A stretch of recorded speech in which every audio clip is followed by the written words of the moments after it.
हरे कृष्णा। हरे कृष्ण प्रभु। हरे कृष्णा। तो अभी आप सभी डिवोटीज के लिए क्या है कि हमने एक फाइनेंशियल सेशन रखा है। तो कौशलेंद्र प्रभु हमारे साथ है। तो कौशलेंद्र प्रभु अभी एचसीएल में काम करते हैं और मैनेज करते हैं, वहाँ के ट्रेजरी को मैनेज करते हैं अभी, या हेल्प करते हैं, ऐसा कह सकते हैं। तो अभी एक सेशन क्यों रखा है इसको, क्योंकि डिवोटीज में, हमारे डिवोटीज कम्युनिटी में ऐसा रहता है कि बहुत डाउट्स है लोगों को।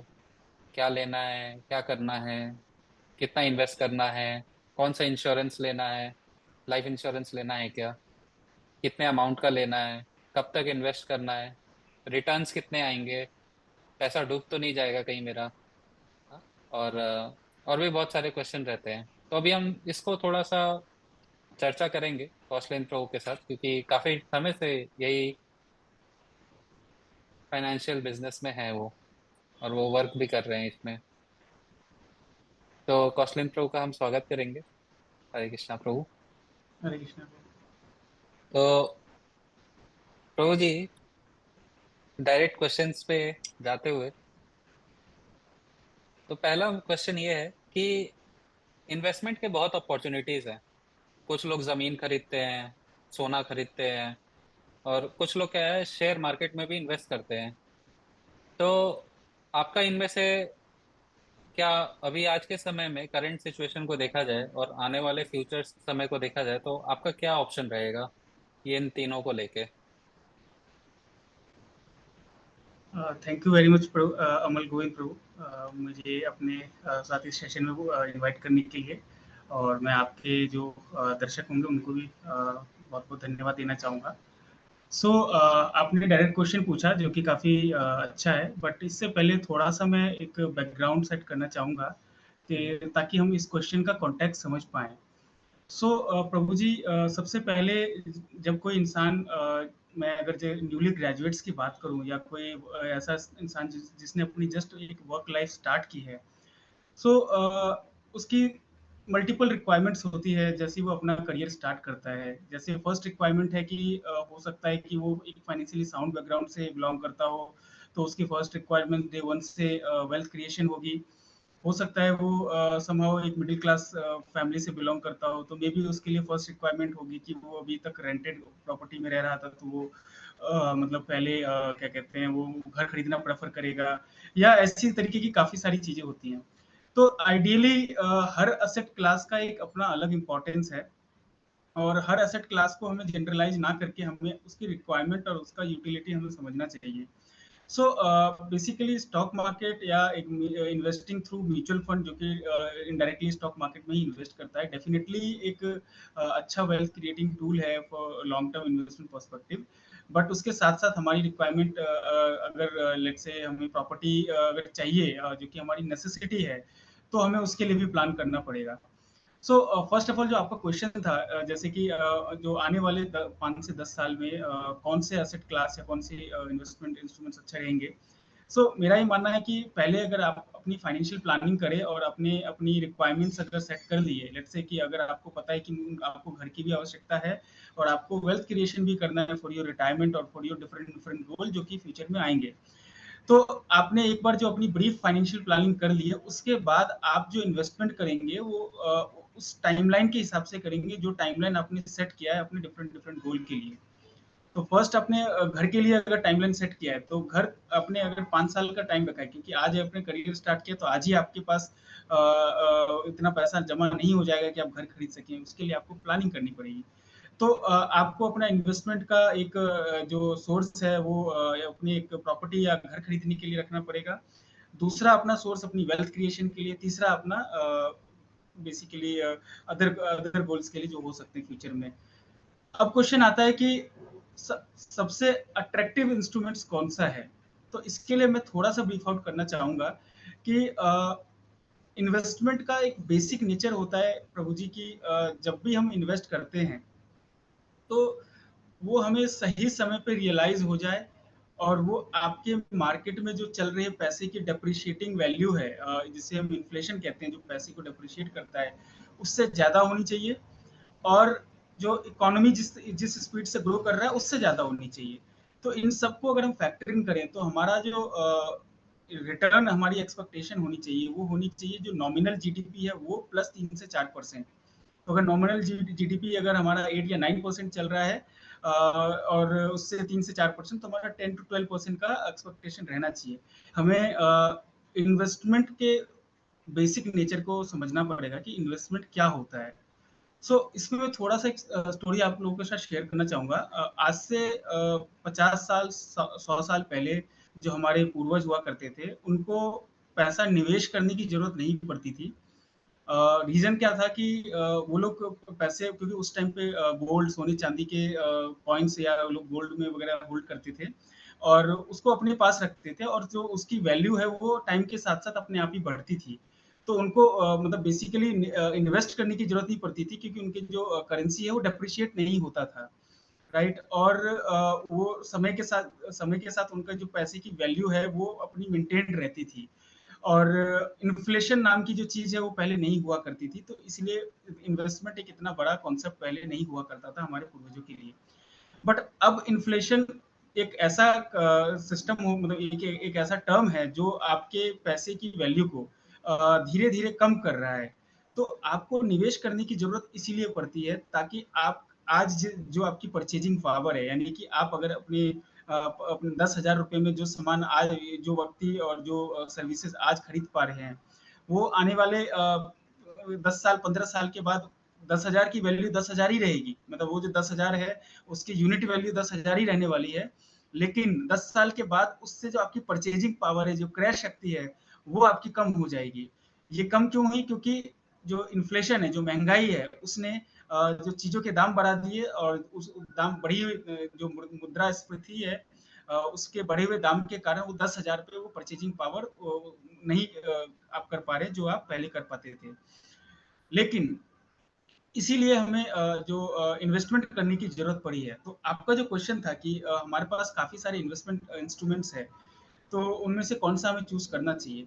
डेफिनेटली हमें कोई भी इन्वेस्टमेंट इंस्ट्रूमेंट चूज करने से पहले हमें कुछ बातों को ध्यान में रखना चाहिए। पहली बात जो मैंने बताया, क्या वो आपकी जो मुद्रा की दर है, जो आपने जो क्रय शक्ति है, क्या वो उसको मेंटेन रख पाता है। आपकी मिनिमम रिक्वायरमेंट ये होनी चाहिए कि अगर इन्फ्लेशन 8% है तो आपका पैसा इतना ग्रो करना चाहिए एटलीस्ट जो कम से कम आपको 8% की रिटर्न दे, ताकि जो जो 100 रुपए में आज आप सामान खरीद पा रहे हैं वही आप आज से 1 साल बाद भी खरीद पाए। इससे ज्यादा कमा पाए तो बहुत अच्छी बात है। दूसरा ऑप्शन है कि आप के पास जो आपकी इन्वेस्टमेंट है वो लिक्विड होनी चाहिए, कि ऐसा ना हो कि आपने निवेश कर दिया हो लेकिन समय पे जब आपको पैसे की जरूरत है या आपको अपने धन की जरूरत है आप उसको रियलाइज नहीं कर पा रहे हैं, आप उसको बेच नहीं पा रहे हैं। तो लिक्विड होना उसका बहुत इंपॉर्टेंट है। दूसरा, उसका रिटर्न जनरेट करना बहुत इंपॉर्टेंट है। और तीसरी चीज जो सबसे इम्पोर्टेंट है कि वो आपको जो सामान्य से अधिक रिटर्न देने में सक्षम हो। इन तीनों चीजों को अगर हम गौर करें तो आपको एक सिंपल कैलकुलेशन करने पे ही अंदाजा लग जाएगा। अगर मैं रियल एस्टेट की बात करूं, जैसे कि अमल को ने बताया कि ये एक इन्वेस्टमेंट ऑप्शन है। डेफिनेटली जो लैंड या प्रॉपर्टी एक अच्छा इन्वेस्टमेंट ऑप्शन माना जाता रहा है हमारे इंडियन कल्चर में। बट कुछ एक्सेप्शनली केसेस को अगर छोड़ें तो जो मेच्योर्ड रियल एस्टेट प्राइसेस है उसका जो एवरेज जो रिटर्न है वो 5 से 7% से ज्यादा कभी भी नहीं रहता है। तीसरी चीज जो हमारी दूसरा मेन क्राइटेरिया था वो था लिक्विडिटी। हम कभी भी कोई रियल एस्टेट प्रॉपर्टी खरीदते हैं तो उसके लिए हमें टिकट साइज, यानी कि जो एक इनिशियल इन्वेस्टमेंट है वो बहुत ज्यादा लगता है और जब समय पे उसको बेच पाना इतना आसान नहीं होता है। और चौथी चीज, एक्सेप्शनल रिटर्न पाने में ये असक्षम रहता है आमतौर पे।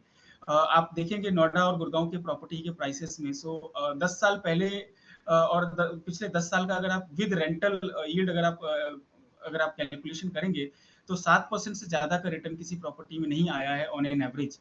एक्सेप्शनल केसेस में कुछ इसको इग्नोर किया जा सकता है, बाकी इन जनरल मैं आपको बताना चाहूंगा। सो म्यूचुअल फंड के थ्रू इक्विटी मार्केट में इन्वेस्ट करना, आई थिंक मुझे लगता है लॉन्ग टर्म में एक सबसे अच्छा ऑप्शन और सबसे सबसे आसान और सुगम ऑप्शन हो सकता है किसी भी निवेशक के लिए।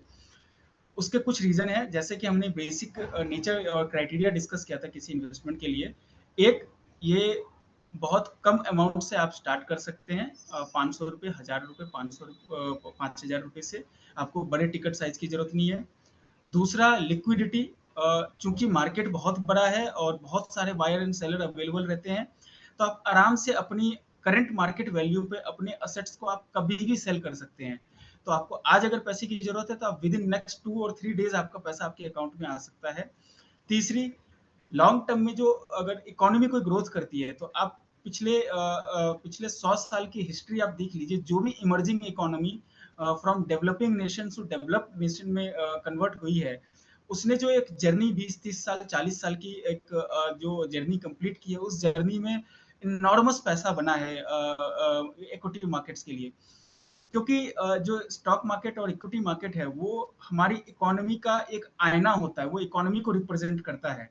तो अगर हमारी इकोनॉमी तेजी से ग्रो करने वाली है और उस ग्रोइंग इकोनॉमी का अगर हमें पार्ट बनना है, तो हम रियल स्टेट या इन अदर एसेट क्लास में इन्वेस्ट करके नहीं बन सकते, हमें डायरेक्टली कंपनीज में इन्वेस्ट करेंगे जो कंपनीज उस इकोनॉमी को ग्रो होने में हेल्प कर रही हैं। तो आप सिंगापुर का एग्जांपल लीजिए। सिंगापुर के पिछले from third world to first world आने की जो एक जर्नी है, आप देखिए उनकी पर कैपिटा इनकम $500,000 से आज $60,000 पे पहुंच गई है। आप चाइना का एग्जांपल देखिए, जो पर कैपिटल इनकम $300-400 टू आज उनका पर कैपिटल इनकम $12,000 है। आप यूएस का ही देख लीजिए, 100 ईयर्स बैक का हिस्ट्री। आप इंडिया का आज आज के टाइम पे पर कैपिटा इनकम $2,000 है। सो काफी लंबा स्कोप है यहाँ से इसको 5 time 10 time per capita income होने की। सो उन सबका बेनिफिट हमें तभी मिलता है जब हम इक्विटी मार्केट में इन्वेस्ट करते हैं। सो इसका और सबसे एक इम्पॉर्टेंट चीज है म्यूचुअल फंड के थ्रू आपको जाने का या इक्विटी मार्केट में इन्वेस्ट करने का, इसकी जो इसमें इन्वेस्टमेंट कॉस्ट होती है वो बहुत कम होती है। मतलब आप अगर कोई रियल स्टेट खरीदने जा रहे हो तो उसमें ब्रोकरेज, आप उसके स्टैंप ड्यूटी, उसके प्रीमियम एक्सपेंसिव, दुनिया भर के एक्सपेंसेस आप बेयर करते हो। आप अगर गोल्ड इन्वेस्ट करते हो तो आप मेकिंग चार्जेस वगैरह काफी सारे बेयर करते हो। बट म्यूचुअल फंड्स और उसमें आप एक एट मिनिमम एक्सपेंस रेशियो आप अपनी इन्वेस्टमेंट को at as much as possible way में आप उसको इन्वेस्ट करते हो मार्केट में। सो आई थिंक मेरे हिसाब से ये सबसे बेस्ट तरीका हो सकता है। ओके। तो सेकंड क्वेश्चन जो इसमें है कि इक्विटी मार्केट में भी ऑप्शंस है, जैसे म्यूचुअल फंड हो गया, या दूसरा हो गया डायरेक्ट आदमी जो है स्टॉक मार्केट में चल जाता है। तो ये डिफरेंस क्या है दोनों में, म्यूचुअल फंड और स्टॉक मार्केट में इन्वेस्ट करने का? जी प्रभु जी, आपने बहुत अच्छा क्वेश्चन पूछा है और आई थिंक इस पे लाइट देना बहुत इम्पोर्टेंट है आज के टाइम पे। स्टॉक मार्केट में प्रभु जी इन्वेस्ट करना एक बहुत हाई डिसिप्लिन और काफी एक्सपर्टीज के काम होता है, जो एक्सपर्टीज हम सभी ओन नहीं करते हैं। सो होता क्या है Prabhu ji, we are expert in our field and somebody else is expert in their field. So as a smart investor हमें क्या करना चाहिए, हमें हमारे पास सारी एक्सपर्टीज नहीं होती है, नहीं हो सकती, इस पे हमें इस बात को हमें मानना चाहिए। और जो एक्सपर्टीज हमें नहीं है उस एक्सपर्टीज के लिए हमें कंसल्ट करना चाहिए। सो स्टॉक मार्केट में डायरेक्ट इन्वेस्टिंग और इन्वेस्टिंग थ्रू म्यूचुअल फंड यही है।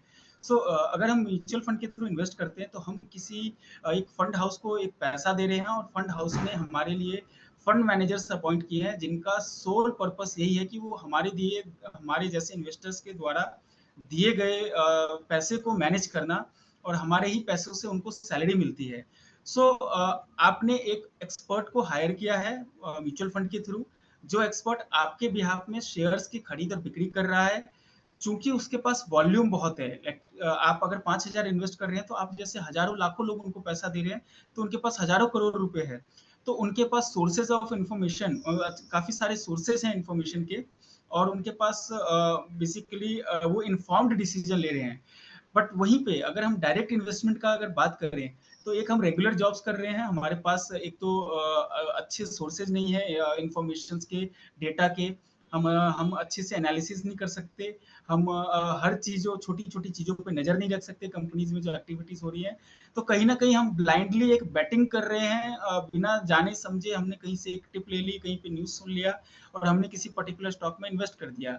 सो बाय लक क्या होता है, जब मार्केट अच्छा चल रहा होता है तो हर स्टॉक अच्छा करता है और उसमें कहीं ना कहीं हमें बेनिफिट हो जाता है, और उसी बेनिफिट से अट्रैक्ट होकर काफी सारे इन्वेस्टर्स डायरेक्ट इक्विटी मार्केट में इन्वेस्ट करने की सोचने लगते हैं।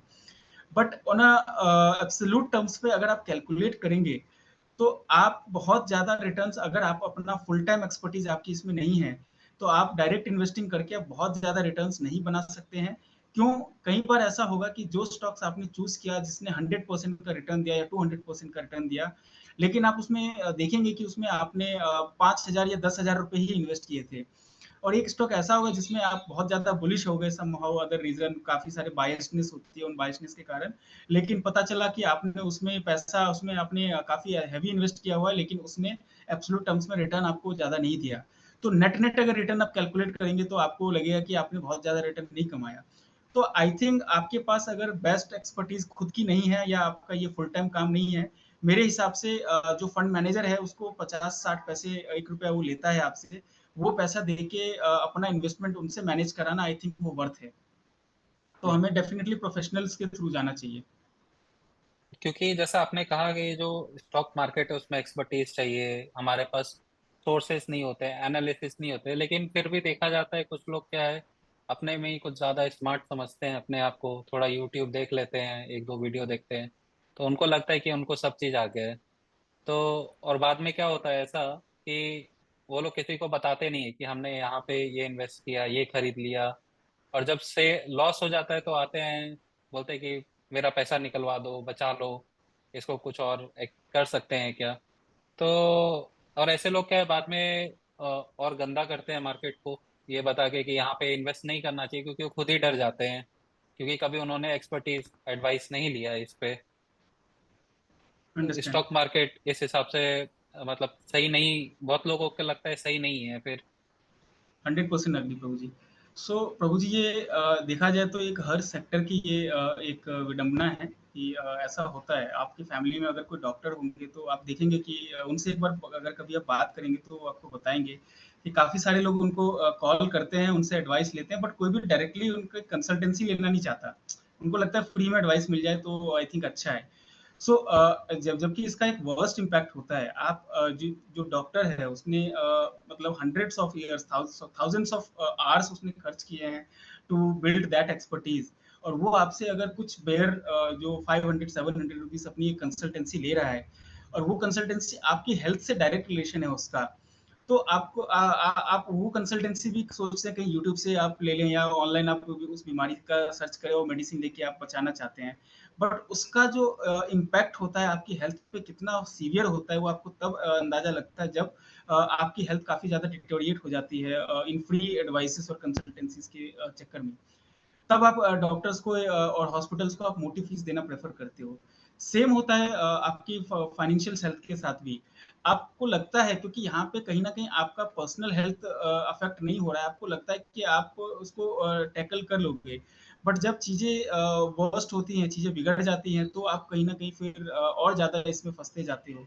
मैंने अपने करियर में कई सारे ऐसे केसेस देखे हैं, मेरे पर्सनल काफ़ी सारे कोलीग्स और मैंने पर्सनल काफ़ी सारे फ्रेंड्स देखे हैं, जिनको काफ़ी मैंने मना भी किया, लेकिन वो समहाउ अदर उन्होंने डेरिवेटिव्स में ऑप्शंस लिए, पोजीशंस ली उन्होंने, अदर इन्वेस्टमेंट इंस्ट्रूमेंट जो कि कहीं न कहीं काफ़ी ज़्यादा लिवरेज्ड इन्वेस्टमेंट ऑप्शंस होते हैं, उसमें उन्होंने अपनी पोजीशंस लिए, और लॉस होने के बाद पूछते हैं कि अब क्या करना चाहिए? तो उनके पास मेरे मेरे लिए एक ही आंसर होता है कि आप उस लॉस को भूल जाइए और आगे इस चीज़ को रिपीट मत कीजिए। बट उस लॉस को रिकवर करने के लिए वो फर्दर पोजीशंस लेते हैं और लॉस करवा बैठते हैं। और एंड ऑफ द डे जब उनका कैपिटल सारा खत्म हो जाता है तो उनको समहाउ रियलाइज होता है कि नहीं, अब इसको हम नहीं करेंगे। सो ये एक प्रोसेस है। सो इसको हम कुछ नहीं कर सकते। इसमें एक सबसे एक इम्पोर्टेंट, मैं एक डेटा है जो आई थिंक मैं कभी शेयर करूँ आपके साथ। सो एक डायलबर्ग इंस्टीट्यूट है जो बेसिकली फाइनेंशियल इन्वेस्टमेंट के ऊपर उन्होंने रिसर्च की पिछले let's say I think 30 years का। सो उन्होंने ये रियलाइज किया कि सबसे ज्यादा रिटर्न्स किसने बनाया पिछले 30 सालों में।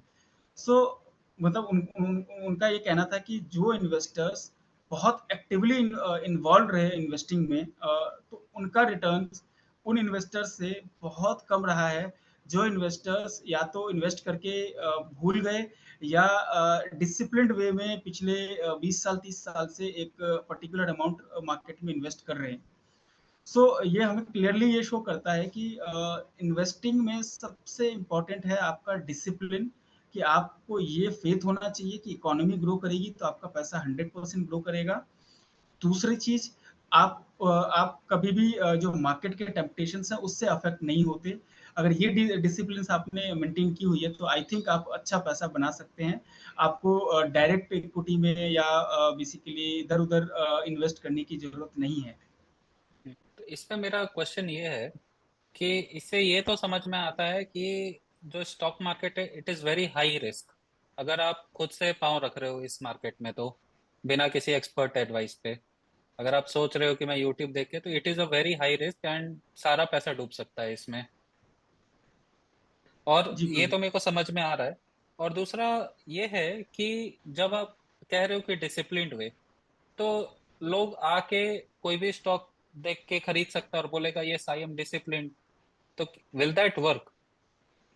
नहीं प्रभु जी, ऐसा नहीं वो ऐसे काम नहीं करता है। अच्छा। आप डायरेक्ट अगर जब स्टॉक में इन्वेस्ट कर रहे हैं तो ये इसका मैं आपको एक एग्जांपल देता हूँ।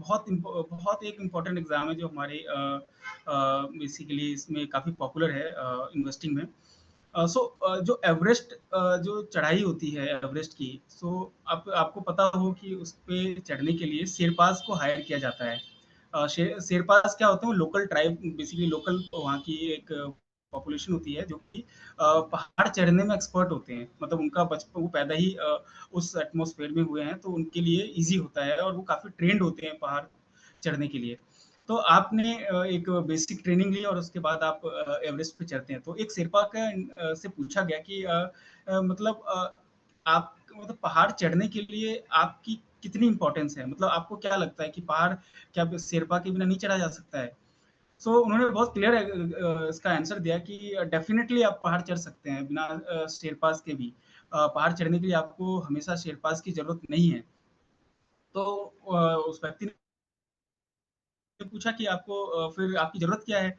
मतलब शेर्पा को फ़ीस देनी पड़ती है, ऐसा नहीं कि वो फ्री में आपके साथ चलते हैं, तो आपकी ज़रूरत क्या है? तो कहा जाता है कि एवरेस्ट पे आप अगर आप हिस्ट्री निकालेंगे तो अगर 10 में अगर डेथ्स हुई हैं एवरेस्ट जो क्लाइंबर्स की, उस 10 में से आई थिंक 6 या 7 डेथ्स तब होती हैं जब व्यक्ति पहाड़ से उतर रहा होता है, ना कि चढ़ रहा होता है। तो पहाड़ पे चढ़ना बेसिकली चढ़ते समय डेथ्स कम होती है, उतरते समय डेथ्स ज़्यादा होती हैं और चूँकि उतरते समय आपको ज़्यादा एक्सपर्टीज़ की ज़रूरत पड़ती है, इसीलिए आपको एक ट्रेन्ड और एक्सपीरियंस शेर्पा की ज़रूरत पड़ती है। सो इन्वेस्टिंग में भी सेम कॉन्सेप्ट अप्लाई होता है। इन्वेस्टिंग सबसे ईज़ी चीज़ है, आपने XYZ स्टॉक खरीदा और आपने जाके उस स्टॉक्स में इन्वेस्ट कर दिया या अपने फंड्स खरीदा, फंड में इन्वेस्ट कर दिया। लेकिन अब एक्सपर्टीज़ की ज़रूरत कहाँ पड़ती है? वो एक्सपर्टीज़ आपके पास नहीं थी। आपने जो आपके पास एक लिमिटेड इन्फॉर्मेशन थी, उसके बेसिस पे आपने एवरेस्ट चढ़ने का या इन्वेस्टिंग करने का डिसीज़न तो ले लिया।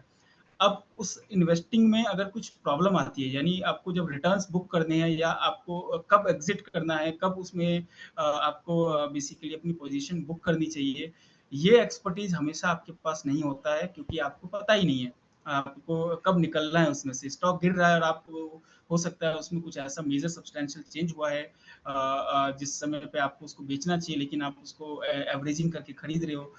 तो इसीलिए हमें एक्सपर्ट की ज़रूरत होती है। एक्सपर्ट हमारी हैंड होल्डिंग करता है और एक्सपर्ट हमें हमारी पर्सनल टेम्पटेशन और ग्रीड से हमें बचाता है।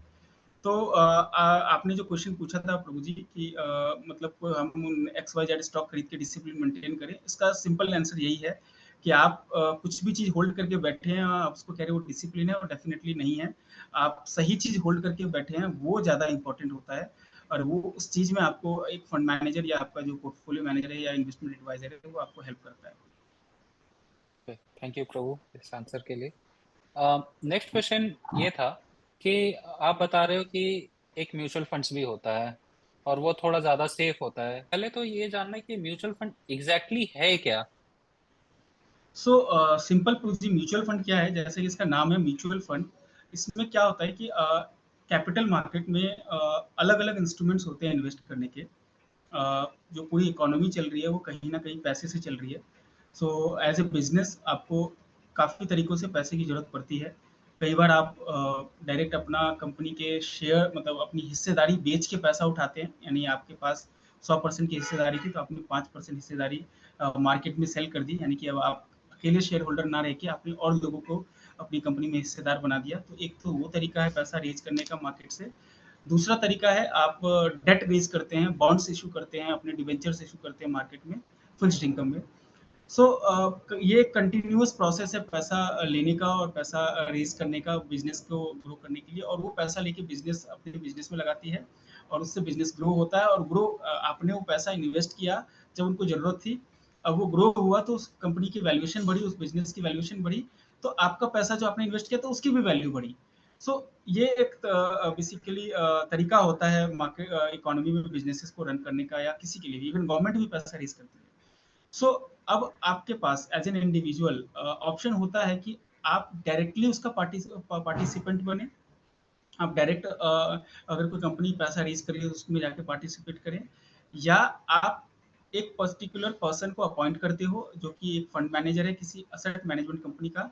आप उसको बोलते हो कि मेरे पास इतनी नॉलेज नहीं है, बट मेरे पास इतना पैसा भी नहीं है कि मैं किसी पर्सनल इन्वेस्टमेंट एडवाइजर को हायर करूं, क्योंकि मेरे पास कॉर्पस बहुत बड़ा नहीं है। तो मैं एक बंच ऑफ इन्वेस्टर्स मिलके, लेट्स से 1000 2000 5000 इन्वेस्टर्स मिलके छोटा छोटा अमाउंट 10,000 5,000 करके, मैं एक हाइपोथेटिकल सिचुएशन समझा रहा हूँ, जमा करते हैं, वो पैसा एक फंड मैनेजर को देते हैं। वो फंड मैनेजर क्या करता है, अपने एक्सपर्टीज के हिसाब से स्टॉक मार्केट में अलग अलग कंपनी में पैसा इन्वेस्ट करता है।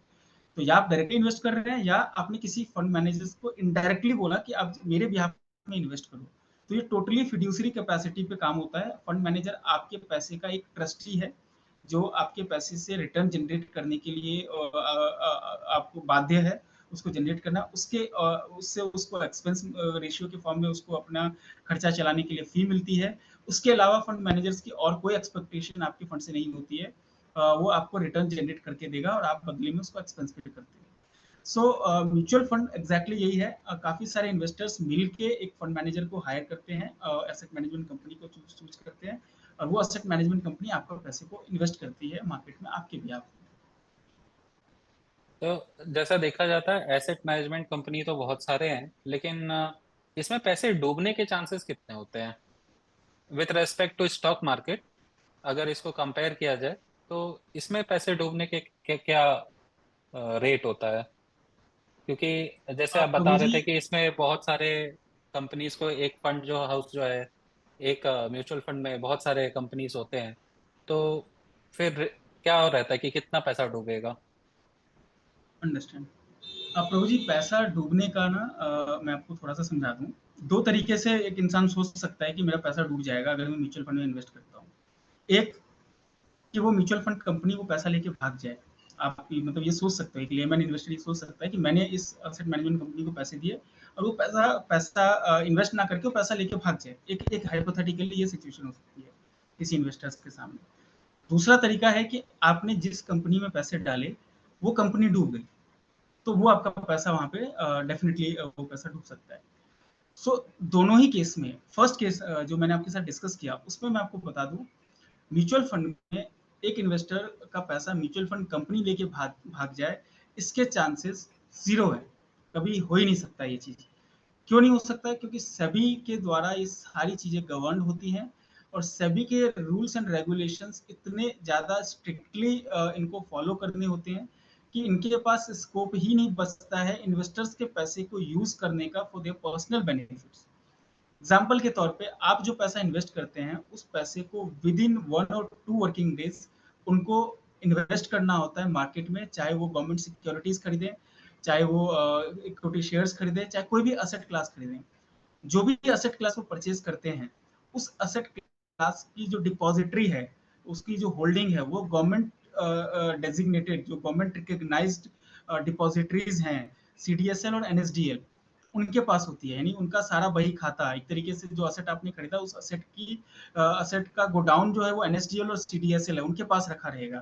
तो वो गवर्नमेंट की ऑर्गेनाइजेशन है, गवर्नमेंट रिकग्नाइज्ड ऑर्गेनाइजेशन है, तो उनके पास रहेगा। तो आपने जो पैसा दिया वो पैसा तुरंत इन्वेस्ट हुआ, और जो पैसा उन्होंने इन्वेस्ट किया उसकी होल्डिंग भी कोई और रख रहा है जो कि गवर्नमेंट रिकग्नाइज एजेंसीज हैं। सो फंड मैनेजर के पास कुछ भी नहीं है होल्ड करने के लिए आपका, तो डेफिनेटली फंड मैनेजर या एसेट मैनेजमेंट कंपनी आपका पैसा लेके नहीं भाग सकती है। तो इसका एक सिंपल आप एग्जांपल देख सकते हैं कि पिछले 30-40 साल में आपने एक भी म्यूचुअल फंड कंपनी नहीं सुनी होगी जिसने जिसमें जिसने इन्वेस्टर्स का पैसा लेके भागी हो। लेकिन आपने पिछले 30-40 साल में कितने सारे बैंक्स ऐसे सुने होंगे जहाँ पे हमारा ट्रस्ट फैक्टर सबसे ज़्यादा होता है, वो बैंक बंद हो गई हैं और इन्वेस्टर्स का पैसा डूब गया है।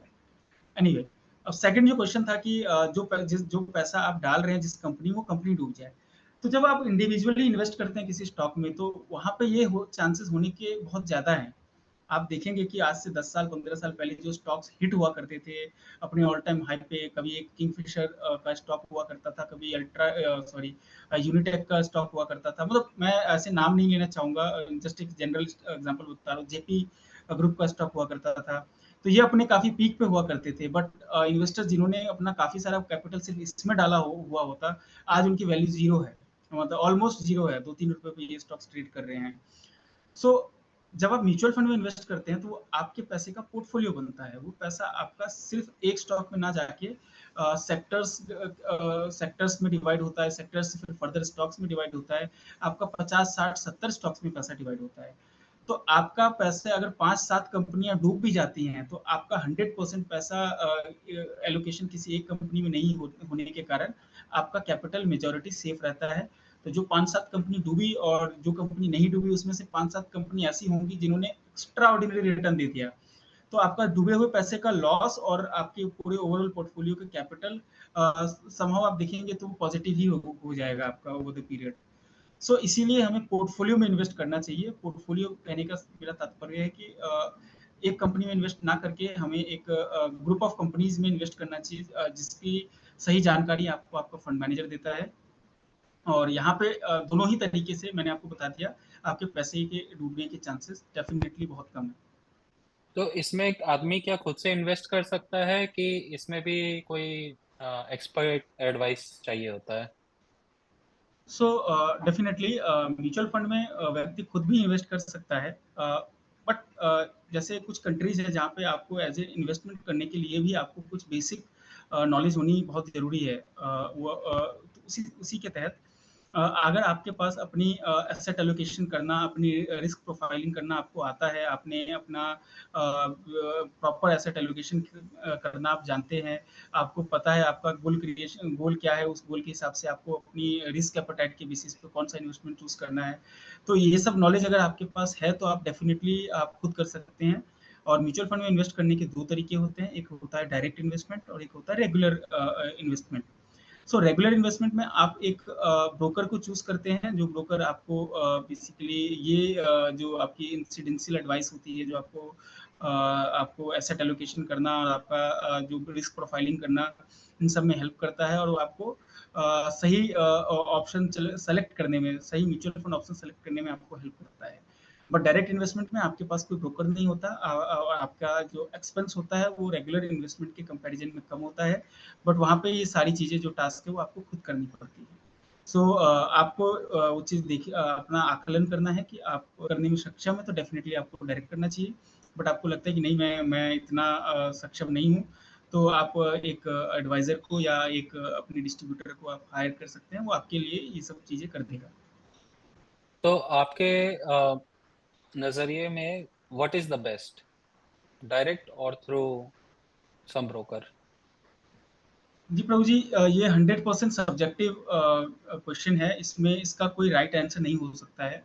अगर आप अपना बेसिकली ये उसी तरीके से है कि एक डॉक्टर दुनिया में सबका इलाज कर सकता है, बट वो कहीं ना कहीं अपना इलाज या अपने रिलेटिव्स के इलाज करने में वो थोड़ा सा नर्वस हो जाता है।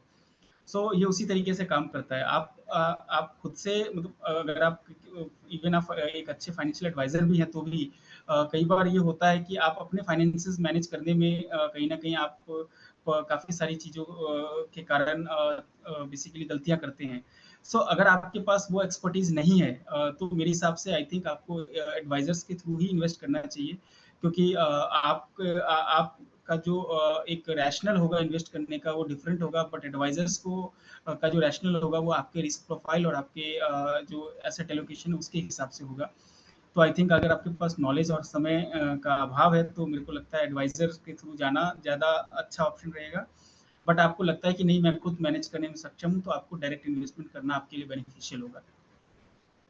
और जैसा आप कह रहे थे कि इसमें सेक्टर्स होते हैं, और अगर हम देखें कि कितने एएमसी कंपनीज है जो चलाते हैं, तो शायद मोटा मोटा कहते कहे तो 56-57 कंपनीज हैं, एएमसी कंपनीज हैं, जो अपने फंड्स को चलाते हैं। और जैसे देखते हैं कि एसबीआई का भी एक स्मॉल कैप फंड है, वो भी एक स्मॉल को हैंडल करता है। एक्सिस का भी स्मॉल है, ऐसे डीएसपी का भी है, ऐसे मिड कैप भी है। तो अभी जैसे आप बोल रहे हो कि अगर कोई खुद से करना चाहे, तो इतने सारे 56 कंपनी एएमसीज हैं जो इसको अपना फंड हाउस चलाते हैं, इतने हैं। तो कैसे पता चलेगा किसी को कि कौन से में इन्वेस्ट करना है? क्योंकि एट द मैक्स बहुत कम लोगों के पास वो टूल्स होंगे जो उसको एक्सेस कर सकते हैं।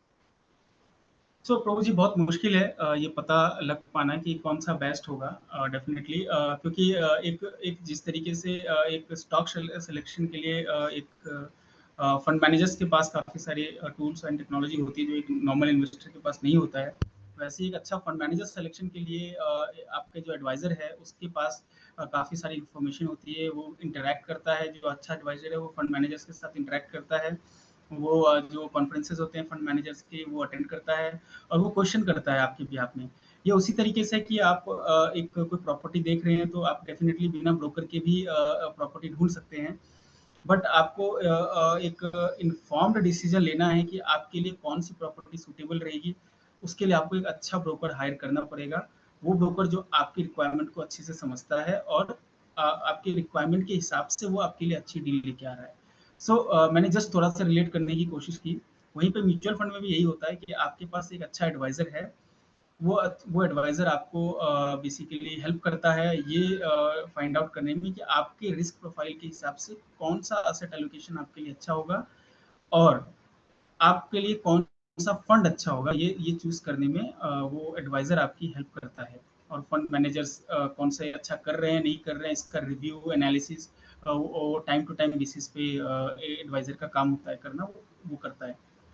तो इसके बाद मेरा एक क्वेश्चन ये आता है, जैसे आप बोल रहे हो कि कुछ टूल्स होते हैं, तो जो डायरेक्ट इन्वेस्टिंग करते हैं, जो खुद से सोचते हैं मैं कर लूंगा, तो उनके लिए आप क्या प्रेफर करते हो कि वो कौन से टूल्स को यूज करें, और उनका कॉस्टिंग कैसा आता है? ईयरली कॉस्ट अगर देखा जाए कितना आता है? अब प्रभु जी वो एग्जैक्टली यहीं पे बात बेसिकली प्रॉब्लमेटिक हो जाती है एक रिटेल इन्वेस्टर के लिए। जो एडवाइजर होता है वो कहीं ना कहीं आपके साथ साथ काफ़ी सारे व्यक्तियों का पैसा मैनेज कर रहा है या मैनेज करवा रहा है। सो उसके लिए वो टूल परचेज करना इजी है और वर्दी है, मतलब वो अगर वो 100 करोड़ का फंड मैनेज कर रहा है अपनी एडवाइजरी में या अगर कोई डिस्ट्रीब्यूटर है वो डिस्ट्रीब्यूट कर रहा है 100 करोड़ का फंड, तो वो एक सॉफ्टवेयर लाख रुपए का 50,000 रुपए के काफ़ी सारे अच्छे सॉफ्टवेयर है मार्केट में जो रिसर्च करने में फंड की परफॉर्मेंस एनालिसिस करने में काफ़ी हेल्प करता है, वो परचेज कर सकता है। बट एक इंडिविजुअल इन्वेस्टर जिसका मंथली इन्वेस्टमेंट साइज ही 25,000 30,000 है, उसके लिए 1 लाख रुपए का एनुअल सॉफ्टवेयर खरीदना, 50,000 का एनुअल सॉफ्टवेयर खरीदना कहीं ना कहीं वो एफिशिएंट नहीं होगा उसके लिए। तो ये एक डेफिनेटली प्रॉब्लम है वो एक रिटेल इन्वेस्टर के लिए। अगर वो परचेज करना चाहते हैं तो काफ़ी सारे टूल्स हैं, आप सर्च कर सकते हैं, उनका डेमो ले सकते हैं। मैं ऐसे डायरेक्टली नाम नहीं लेना चाहूँगा प्लेटफॉर्म पे, बट आपको अवेलेबल है, इजीली आप देख सकते हैं उनको। ओके, थैंक यू प्रभु। तो इस ये तो हो गया हमारा कि mutual funds is one of the best and little bit less risky कह सकते हैं इसको। और इसमें देखा जाए तो जो 1 रुपए का जो चार्ज ले रहा है, that is not very high as compare to उसका टाइम जाना, फिर उसके पास टूल्स की अभाव होना, कौन से टूल्स लेने हैं नहीं लेने हैं। हाँ, और उसको कब उसको सेल करना है, कब किसी चीज को परचेज करना है, कब उसको एसटीपी चलाना है, तो ये सब बाद में आएंगे हम इस पे भी। तो अभी जब इन्वेस्टमेंट मान लीजिए कोई आदमी स्टार्ट कर रहा है, तो फर्स्ट उसका फर्स्ट स्टेप क्या होना चाहिए? अगर मान लो उसको कुछ नहीं पता, तो उसको कैसे पता चलेगा कि मैं किसके पास जाऊं कि वो मेरा इन्वेस्टमेंट करा सके? क्योंकि आज के समय में देखा जाता है कि ये कोई भी आजकल ब्रोकर बन जाता है। हाँ, उसके वो काम कुछ और कर रहा है और वो ब्रोकिंग का काम कर रहा है। तो कैसे पता चला जाए, किया जाए कि जिस आदमी के पास जा रहे हैं क्या वो सही आदमी है कि गलत आदमी है? समझ गया। अब प्रभु जी इसका मतलब आपको पता लगाना एक काफ़ी चैलेंजिंग टास्क है किसी इन्वेस्टर के लिए। ये एक लॉन्ग टर्म रिलेशन है बेसिकली, आप जो अपने एडवाइजर के साथ बिल्ड करते हो कि आपका फेथ उसके ऊपर कितना होता है। सो कुछ बेसिक चीज़ें हैं जो मुझे लगता है कि काफ़ी हेल्प कर सकती हैं आपको फिगर आउट करने में कि आपका एडवाइज़र आपके लिए काम कर रहा है या वो अपने लिए काम कर रहा है। सो फर्स्ट तो पहली चीज़ तो आपको ये देखना चाहिए कि वो आपको जो प्रोडक्ट दे रहा है, उसमें उस प्रोडक्ट के की उसको नॉलेज है कि नहीं। फर्स्ट आपका जो एडवाइज़र है, वो काफ़ी ज़्यादा नॉलेजेबल होना चाहिए और वो आपको एजुकेट करना चाहिए। अगर वो आपको अच्छे से एजुकेट कर रहा है, आपको चीज़ें बता रहा है, तो वो आपको कहीं न कहीं हेल्प कर रहा है अपनी इन्वेस्टमेंट डिसीज़न्स को समझने में, इन्वेस्टमेंट्स को करने में। और दूसरा इसमें सबसे बड़ी चीज़ होती है प्रभु जी एक्सपेंस रेशियो। सो एडवाइज़र्स डेफ़िनिटली कहीं न कहीं या ब्रोकर्स जो भी डिस्ट्रीब्यूटर्स हैं, वो डेफ़िनिटली कहीं न कहीं ब्रोकरेज के लिए या अपनी फ़ीस के लिए काम कर रहे हैं। या अगर कोई ब्रोकर है, अगर आप किसी डिस्ट्रीब्यूटर के थ्रू म्यूचुअल फंड बाय करते हो, तो आपको ये देखना है कि क्या वो आपको ऐसे प्रोडक्ट सजेस्ट कर रहा है जिसमें एक्सपेंसेस काफ़ी हाई हैं और हाई एक्सपेंसेस के बावजूद भी वो उसकी जो परफॉर्मेंस है, उसके मार्केट के जो अदर लीडिंग परफॉर्मिंग फंड्स हैं, उसके कंपैरिजन में कम है। तो ये एक रेड फ्लैग भी हो सकता है आपके लिए कि नहीं मतलब कहीं कहीं ना ऐसा भी हो सकता है कि जो आपका ब्रोकर है या जो आपका डिस्ट्रीब्यूटर है वो आपसे कमीशन के लिए काम कर रहा है, वो अपना बेनिफिट ज़्यादा सोच रहा है, आपका बेनिफिट कम सोच रहा है। दूसरी चीज़ क्या वो आपको कुछ ऐसे प्रोडक्ट्स भी सजेस्ट कर रहा है जिस प्रोडक्ट में आपका जो आरओआई है वो बहुत कम है और वो फिक्स्ड इनकम, गारंटीड इनकम का टाइप के प्रोडक्ट्स आपको सजेस्ट कर रहा है। लेकिन आप देखेंगे कि at the same time market में सिमिलर रिस्क लेने पे आपको अदर अच्छे प्रोडक्ट्स भी आपको मिल रहे हैं। वो आपकी रिस्क प्रोफाइलिंग कितनी कर रहा है, वो आपको टाइम टू टाइम कितना एंगेज रख रहा है मार्केट की अपडेट से। तो ये सब सारी चीज़ें समझने में आपको टाइम लगेगा। इसमें सबसे अच्छा एक तरीका होता है कि आपके जो फ्रेंड्स हैं, आपके जो कलीग्स हैं, आप उनसे रेफरेंसेस ले सकते हैं और रेफरेंस लेने के बाद आप इवन टेस्ट कर सकते हैं, एडवाइजर्स को उससे पूछ सकते हैं कि आप के पास्ट में आपने कैसे-कैसे फंड्स को मैनेज किया है, आपने किस तरीके से एडवाइस की है, आपका क्या अप्रोच है। ये सब क्वेश्चन बेसिक क्वेश्चन आंसरिंग से आप एनालाइज करने में आपको हेल्प मिल सकती है कि आपको एक अच्छा एडवाइजर या अच्छा ब्रोकर कैसे चूज करना है। ओके। तो मान लीजिए उसको एक अच्छा मिल गया है ब्रोकर, या जो एक एडवाइजर कहिए, वो उसको एक या डिस्ट्रीब्यूटर हो गया, वो उसको मिल गया है। तो नेक्स्ट ये है कि कुछ लोग जब वो इन्वेस्टमेंट स्टार्ट करता है तो कुछ लोग आके बोलते हैं कि मेरे को ज्यादा रिटर्न आया तुमसे। हाँ, मैंने भी इसी समय पे किया, मेरे को तुमसे ज्यादा आया, और देखो मैं डायरेक्ट में करता हूँ।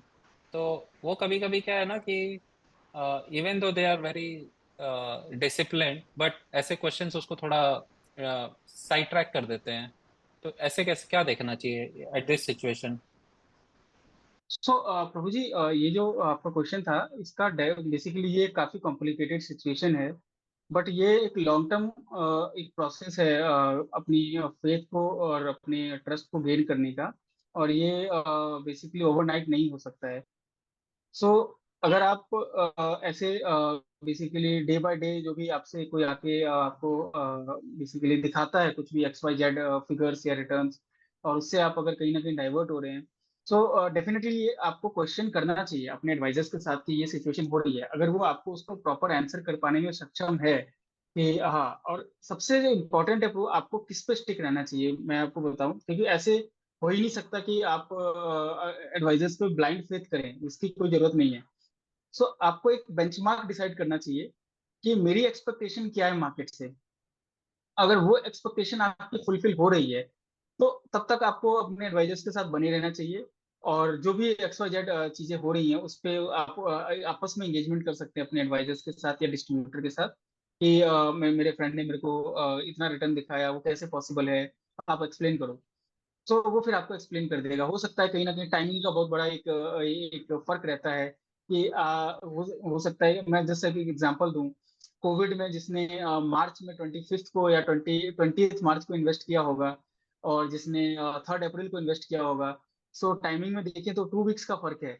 बट रिटर्न्स में आज देखेंगे तो जिसने 3 अप्रैल को इन्वेस्ट किया होगा उसका रिटर्न 100% उसका पोर्टफोलियो रिटर्न दे रहा होगा। बट जिसने बेसिकली मार्च में इन्वेस्ट किया होगा, सॉरी, जिसने अप्रैल में इन्वेस्ट किया होगा उसका रिटर्न में भी हो सकता है 200% हो।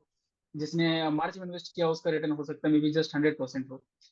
सो रिटर्न में डेफिनेटली फर्क होगा, क्योंकि टाइमिंग से तो आपको ये भी देखना है कि कई बार हो सकता है आपने जस्ट उसका रिटर्न तो देख लिया, बट आपने अपनी मार्केट की एंट्री का टाइमिंग नहीं नोटिस किया कि आप ऐसे टाइम पे एंटर किए थे जब मार्केट का क्या सिचुएशन था, और उसने कब किस टाइम पे इन्वेस्ट किया था, तब मार्केट का क्या सिचुएशन था। तो ये सब चीजें आपको अपने बेसिकली इन्वेस्टमेंट एडवाइजर से या आपके अपने ब्रोकर से आपको डिस्कस करना चाहिए। और दूसरी चीज, आपको आपका बेंचमार्क रिटर्न हमेशा ध्यान रखना चाहिए। अगर आपने एक अपनी एक्सपेक्टेशन 12 to 14% या 10 to 12% सेट कर रखी है, तो अगर वो फुलफिल हो रहा है पिछले 4-5 सालों से का अगर आपका एवरेज रिटर्न अगर आपको फुलफिल हो रहा है, मैं नॉर्मल मार्केट सिनेरियो की बात कर रहा हूँ, तो आई थिंक आपको बेसिकली टाइम देना चाहिए अपने एडवाइजर्स को और अपने जो डिस्ट्रीब्यूटर है उसको, इस चीज को लेके। और बाकी डेफिनेटली ये सब चीजें आप डिस्कस कर सकते हैं। बट अगेन मैं बोलूंगा ये इतना आसान नहीं है प्रोसेस। ये सब चीजें होती रहेंगी लाइफ में। आप अगर इन सब चीजों से अट्रैक्ट होकर कहीं और भी जाते हैं तो वहां पर भी ये सब सेम सिचुएशन आएगी। तो आपको अपना बेसिक्स क्लियर रखना पड़ेगा कि मेरी एक्सपेक्टेशन क्या है और वो फुलफिल हो रही है कि नहीं। ओके, ठीक है। तो इसके बाद बहुत इंपॉर्टेंट क्वेश्चन है जो सबका रहता है या नहीं रहता, तो शायद अभी सुनने के बाद हो जाएगा। तो क्वेश्चन ये है कि बीइंग फाइनेंशियली फ्री, लोग सोचते हैं कि मैं फाइनेंशियली फ्री हो जाऊं, ऐसे बहुत लोग नहीं सोचते हैं, लेकिन ये एक टर्म है, फाइनेंशियली फ्री, ये क्या है? डेफिनेटली प्रोजी ये काफी फैसिनेटिंग टर्म्स होता है किसी भी व्यक्ति के लिए।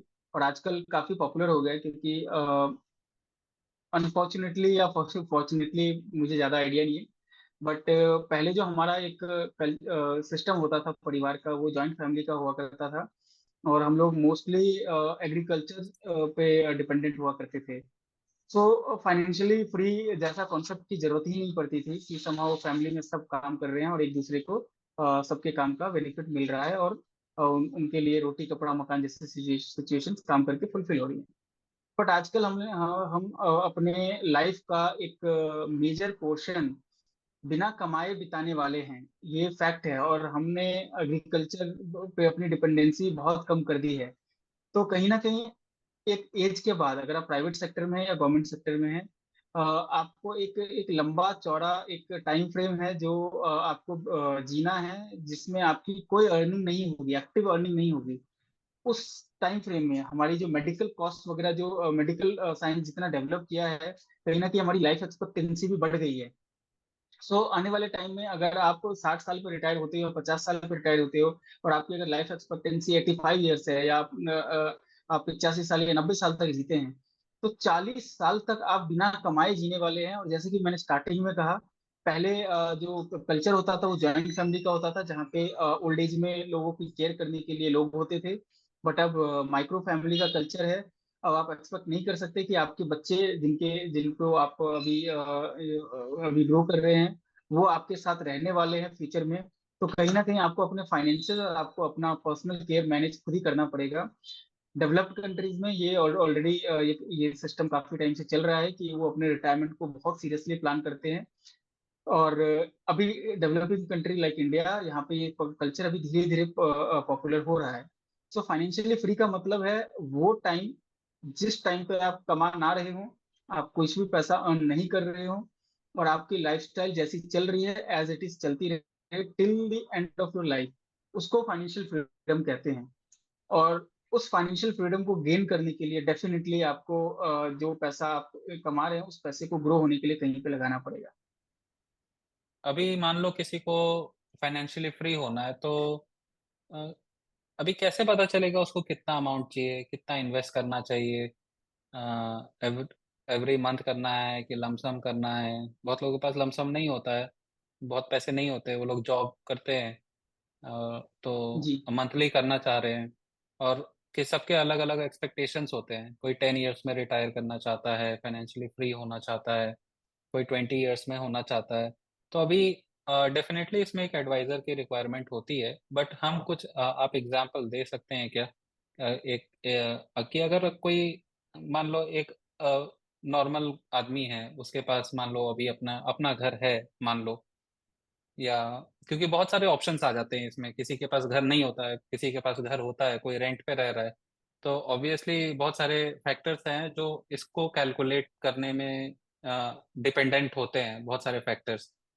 तो अभी हम एक ऐसा कुछ लेके चलते हैं जहाँ पे लड़के के पास मान लो, या लड़की के पास जो भी है, जो भी इन्वेस्टर है, उसके पास क्या है, उसके पास अपना घर है। हाँ, और उसको अपना आगे जीने के लिए कुछ चाहिए। और करेंटली उसको 35,000 चाहिए कि अपना वो घर के सारे चीजें मैनेज करे। हाँ, तो हाँ, जैसे मैंने बोला कि और एक्सपेक्टे और भी फैक्टर्स हैं, मान लो बच्चे हैं, उनकी पढ़ाई है, उनके शादी है, तो डेफिनेटली ये सब भी गोल्स बन जाते हैं। लेकिन अभी हमें बस जानना चाह रहे हैं, अपने भक्तों के लिए जानना चाह रहे हैं कि वो किसी के पास डेफिनेटली जाएं, इसको कंसल्ट करें कि उनके लिए एक स्पेशल पता चल सके। तो अगर मान लो किसी को 35,000 आफ्टर 10 ईयर्स या 15 ईयर्स चाहिए थ्रू आउट देयर लाइफ, और वो उनकी एंट्री एज है अराउंड 25 ईयर्स, और retirement they want it at let's say 40 years, तो कितना इन्वेस्ट करना चाहिए उसको? जी प्रभु, काफी अच्छा क्वेश्चन है। और इसका मैं एक ऐसा आंसर देना चाहूंगा ताकि जो इन्वेस्टर्स हैं, जो भी हमारे डिवोटीज, जो हमारे सर्कल है, वो लोग खुद ही इसको अच्छे से कैलकुलेट कर पाएंगे। सो पहले प्रभु जी, यहाँ पे हमें ये सोचना चाहिए कि फाइनेंशियल फ्रीडम हम तभी अचीव कर सकते हैं जब हम अपनी रिस्पॉन्सिबिलिटीज से मुक्त हैं। ऐसा नहीं हो सकता है कि आपने ये डिसाइड किया कि मैं 10 साल में रिटायर हो जाऊंगा, बट आपको पता चला कि 10 साल के बाद आपका जो बच्चा है वो अभी स्कूल में ही है, वो अभी सेट नहीं हुआ, या आपकी बेटी है अभी जस्ट पढ़ाई कर रही है, उसकी मैरिज नहीं हुई है अभी। तो आप जब तक अपनी रिस्पॉन्सिबिलिटीज से मुक्त नहीं हो जाते तब तक आप फाइनेंशियली फ्री भी नहीं हो सकते। इवन अगर आप हो भी गए तो आपके पास पोस्ट रिटायरमेंट आपके प्लान्स अगर नहीं है तो आप बहुत ज्यादा दिनों तक ऐसे नहीं रह पाएंगे, आप बोर हो जाएंगे। सो पहले जो आपका क्वेश्चन था वो डेफिनेटली मैं इसको इस तरीके से आंसर करना चाहूंगा। आपको एक अपने अलग अलग रिस्पॉन्सिबिलिटीज के लिए एक अमाउंट निर्धारित करना चाहिए कि वो आज के टाइम पे अगर आप वो रिस्पॉन्सिबिलिटीज अगर फॉलो करती हैं तो आपको क्या खर्चा लगेगा, और वो उसका एक प्रोबेबल टाइम क्या हो सकता है। लेट्स से आपके अब बेटी है तो उनकी शादी के लिए अगर आप खर्च कर रहे हैं, करने वाले हैं, तो उनको 20 साल या 10 साल या 15 साल कितना टाइम आपके पास बचा है। और अगर आज शादी करते हैं और आपकी फैमिली का जो स्टैंडर्ड है उस फैमिली स्टैंडर्ड की बेसिस पे आपको कितना खर्चा करना पड़ता है शादी में। सिमिलरली एजुकेशन में अगर आप जो एक एजुकेशन एक्सपेक्ट कर रहे हैं, मे बी आप जो सोच रहे हैं आपके जो बच्चे हैं, वो डेफिनेटली वो ना पढ़ के कुछ और पढ़ें, बट ऑन एन एवरेज आपको जो डिफरेंट डिफरेंट एजुकेशन होते हैं उसमें क्या खर्चा लगता है आज के टाइम पे, और 10 साल 15 साल में क्या जरूरत पड़ेगी। हाँ, वो एक बार आपको प्लान करना पड़ेगा। तो आपने ऐसे तीन चार अपने रिस्पॉन्सिबिलिटीज को का अमाउंट डिसाइड किया। देन फिर आप अपनी लाइफस्टाइल को देखते हैं कि आज मेरी लाइफस्टाइल ऐसी है, आज से और यही अगर लाइफस्टाइल में मेंटेन करूं तो आज से 15 साल के बाद मुझे कितना कॉर्पस चाहिए होगा, जिस कॉर्पस को मैं एक minimum investment, minimum return generating अगर असेट क्लास में भी रख दूं तो वो पैसा मेरा till end of my life वो चलता रहे। एग्जाम्पल के तौर पे अगर आज मेरे मेरे खर्चे अगर 1 लाख रुपए हैं, तो मुझे ये क्वेश्चन करना है कि आज से 20 साल बाद भी मेरा लाइफस्टाइल जैसे आज 1 लाख में चल रहा है उतना ही चल पाए, उसके लिए मेरे को कितना पैसा चाहिए होगा, 1 लाख की जगह वो अमाउंट कितना होगा। दूसरा, 20 साल के बाद जो उस टाइम पे जो bare minimum return generating instruments होंगे वो कितना एक्सपेक्टेड रिटर्न दे सकते हैं, और उस रिटर्न से क्या मैं अपनी लाइफ के जो एंड टाइम तक मैं उस पैसे को बेसिकली यूज कर सकता हूँ। तो ये आपको बेसिक क्वेश्चन अपने साथ आपको करना चाहिए। और इसमें जैसे मैं एज ए थंब रूल बताऊं, लेट्स से आपने आज अगर 1 लाख रुपए आपका फैमिली का एक्सपेंसेस है, सो डेफिनेटली आपको ये देखना चाहिए कि इंश्योरेंस कवरेज और बाकी सारी चीजें आपकी कवर्ड होने के बाद आपके मेडिकल एक्सपेंसेस भी बढ़ेंगे। उन सब चीजों को आप फैक्टरिंग करें फ्यूचर के हिसाब से, और हायर फिगर्स लेते हुए उसमें इन्फ्लेशन से उसको मल्टीप्लाई कंपाउंड कीजिए। लेट्स से अगर आज 1 लाख रुपए है, उसको 6% या 8% इन्फ्लेशन से बढ़ाइए कि मेरा मंथली एक्सपेंसेस अगर आज 1 लाख है तो आज से 20 साल बाद 1 लाख रुपए को अगर मैं 8% से कंपाउंड करूं तो मेरा 20 साल के बाद कितना अमाउंट आएगा। वो अमाउंट जो होगा वो होगा आपका मंथली एक्सपेंसेस आफ्टर 20 ईयर्स। और वो अमाउंट लेट से 5 लाख आता है, मैंने एग्जाम्पल के तौर पे बताया कि 1 लाख का कंपाउंडेड अमाउंट आज से 20 साल बाद 5 लाख आया।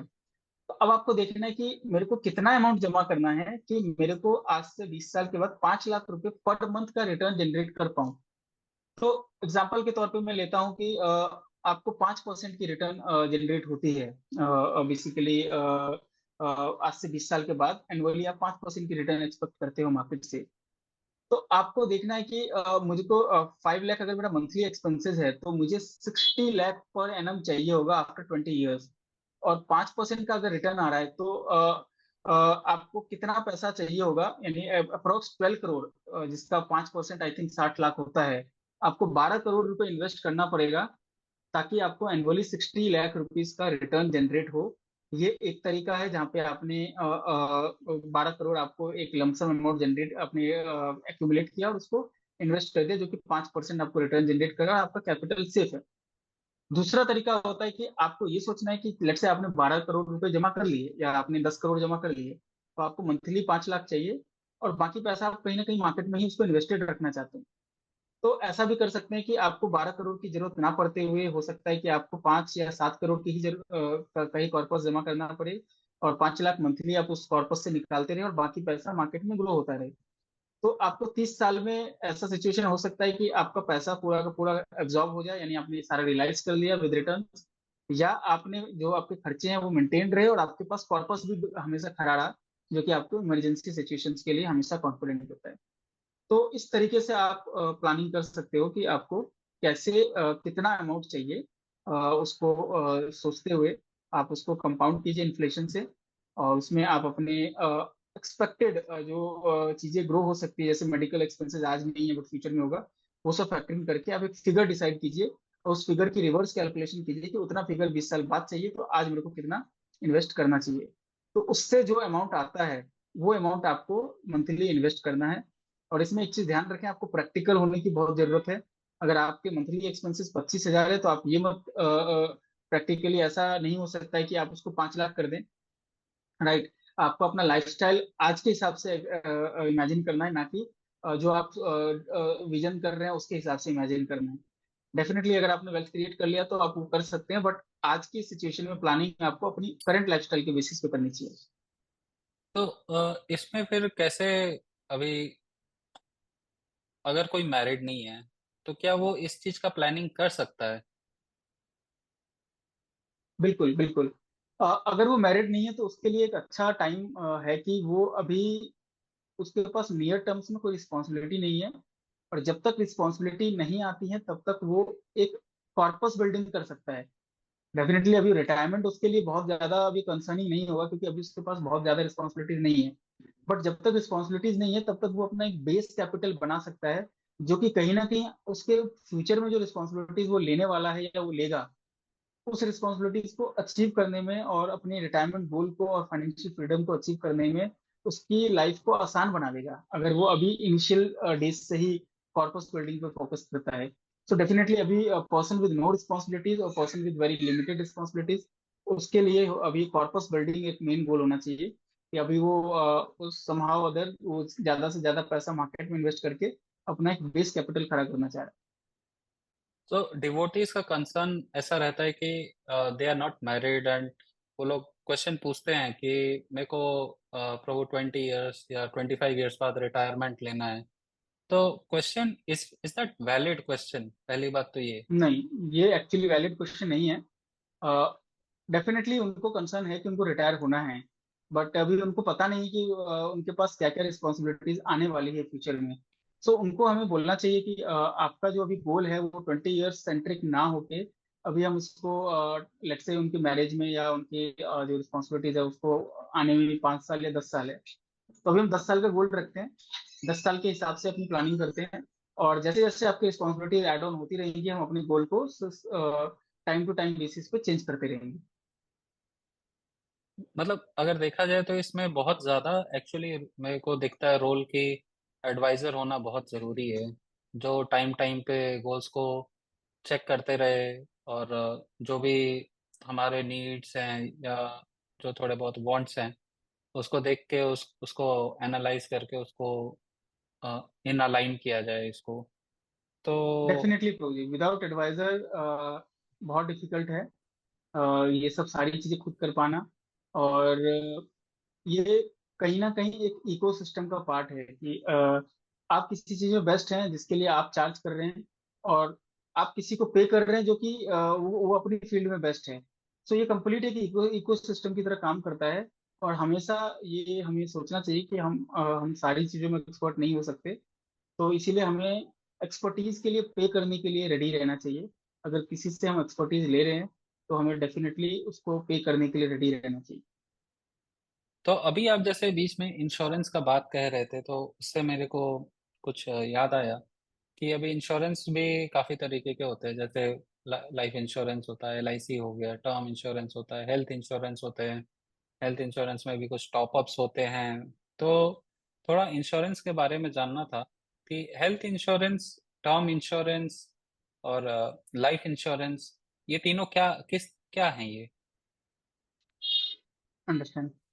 प्रभु जी, टर्म इंश्योरेंस और लाइफ इंश्योरेंस दोनों सेम कॉन्सेप्ट है। हेल्थ इंश्योरेंस बेसिकली क्या होता है प्रभु जी, लाइफ में बहुत सारे एक्सपेक्टेड रिस्क होते हैं जिस रिस्क को आप अवॉइड करना चाहते हैं अनफोर्सिन सिचुएशंस से बचने के लिए। और आप जो भी पैसा इन्वेस्ट कर रहे हैं, आई थिंक अगर हम फाइनेंशियल प्लानिंग करते हैं तो फाइनेंशियल प्लानिंग का सबसे जो फर्स्ट और फॉरमोस्ट जो एक स्टेप होता है वो ये होता है कि आपके रिस्क को कैसे मिनिमाइज किया जाए या मिटिगेट किया जाए। रिस्क को आप खत्म नहीं कर सकते, ये इम्पॉसिबल है। बट रिस्क को आप मिटिगेट कर सकते हैं या रिस्क को किसी और को दे सकते हैं जो आपका रिस्क लेने के लिए रेडी है। पहले रिस्क को हम लोग खत्म करते हैं या रिस्क को मिटिगेट करते हैं एंड देन फिर हम बात करते हैं इन्वेस्टमेंट की। अगर हम इन्वेस्टमेंट की बात पहले करेंगे और रिस्क को हम लोग असेस नहीं करेंगे, तो इसीलिए मैं बार बार कॉन्सेप्ट यूज कर रहा था रिस्क प्रोफाइलिंग। तो अगर हमने रिस्क को अच्छे से असेस नहीं किया तो क्या होगा प्रभु जी, हमने जो भी पैसा बिल्ड किया, कॉर्पस बिल्ड किया, वो एक झटके में जा सकता है। एग्जाम्पल के तौर पे मैं बताऊं कि हेल्थ आज के टाइम पे एक ऐसी एक एक सिचुएशन है किसी भी व्यक्ति के लिए, जो मेडिकल कॉस्ट है काफी बढ़ गई है। और हमें नहीं पता कि हम कब बीमार पड़ जाएंगे, क्या सिचुएशन आएगी हमारी लाइफ में, हमें बिल्कुल भी अनसर्टेन है, हमें कुछ भी आइडिया नहीं है। तो हम क्या कर सकते हैं, एक फी पे कर सकते हैं एक इंश्योरेंस कंपनी को, और उनको बोल सकते हैं कि मैं अगर फ्यूचर में बीमार पड़ूंगा तो उसका इलाज आप करना। और इंश्योरेंस कंपनी फ्यूचर में बीमार पड़ने की प्रोबेबिलिटी क्या है आपकी, वो बहुत मतलब क्लियर नहीं है। इस बेसिस पे वो बेटिंग करती है और आपको रिस्क से फ्री करती है। कहती है कि हाँ, आप चिंता मत कीजिए, आप हमें प्रीमियम दीजिए, आप फ्यूचर में बीमार पड़ेंगे तो उसका खर्चा हम आपके बिहाफ में उठाएंगे। तो आपने क्या किया, अपनी एक बहुत मेजर टेंशन को एक एक प्रीमियम पे, जो कि बहुत मामूली है आपके हेल्थ के कंपैरिजन में, वो प्रीमियम दे के आपने अपने रिस्क को, हेल्थ से रिलेटेड रिस्क को आपने ओवरकम कर लिया। आपने वो रिस्क अपनी इंश्योरेंस कंपनी को दे दिया। सिमिलरली आप जो भी प्लानिंग कर रहे हैं अपनी रिस्पॉन्सिबिलिटीज को फुलफिल करने के लिए, चाइल्ड एजुकेशन, मैरिज, बच्चों की शादी, अपनी रिटायरमेंट या अपने डिपेंडेंट्स की जो भी बेसिकली खर्चे हैं उसको मेंटेन रखने के लिए आप ये सब प्लानिंग कर रहे हैं। बट ये सब प्लानिंग तब कर रहे हैं जब आप लाइव हैं और आप बेसिकली कमा रहे हैं। लाइफ में कई बार ऐसी सिचुएशन आती है कि एक्सीडेंट हो जाता है, व्यक्ति कमाने के लायक नहीं रहता। कई बार सिचुएशन होती है उसकी सडन डेथ हो जाती है व्यक्ति की, और वो अपने काफी सारे डिपेंडेंट मेंबर है फैमिली के, उसको अपने पीछे छोड़ के जाता है विद नो मनी। तो इस रिस्क को अवॉइड करने के लिए आप एक लाइफ इंश्योरेंस लेते हो, टर्म इंश्योरेंस लेते हो एट वेरी मिनिमम कॉस्ट की। आपने 5,000 10,000 रुपये पे किया और इंश्योरेंस कंपनी को बोला कि अगर मुझे कुछ होता है तो आप 1 करोड़ 2 करोड़ जो भी आप जितने का भी आप खरीदते हो वो आप मेरी फैमिली को देना। तो आपने ये रिस्क अवॉइड किया कि अगर आप जिंदा नहीं होते हैं तो आपकी फैमिली का ख्याल कैसे रखा जाए, ये रिस्क अवॉइड किया। आपके हेल्थ से रिलेटेड या आपकी फैमिली के हेल्थ से रिलेटेड कुछ इशू आता है, उसमें आपका इन्वेस्टेड अमाउंट कॉर्पस ना चला जाए, उससे बचने के लिए आपने हेल्थ इंश्योरेंस लिया, वो किया। आप जिस घर में रह रहे हैं उस घर में कुछ नेचुरल क्लाइमेटीज ना आ जाए, उसमें चोरी या उसमें भूकंप से आपका घर ना गिर जाए, उससे बचने के लिए आपने अपना हाउस इंश्योरेंस ले लिया। तो आपने इंश्योरेंस के माध्यम से अपने रिस्क को 100%, जो भी एक एक्सपेक्टेड रिस्क हो सकता है, फ्यूचर में कोई क्रिटिकल इलनेस आ जाए या कुछ ऐसी गंभीर बीमारी हो जाए, उससे बचने के लिए आपने क्रिटिकल इलनेस का कवर ले लिया।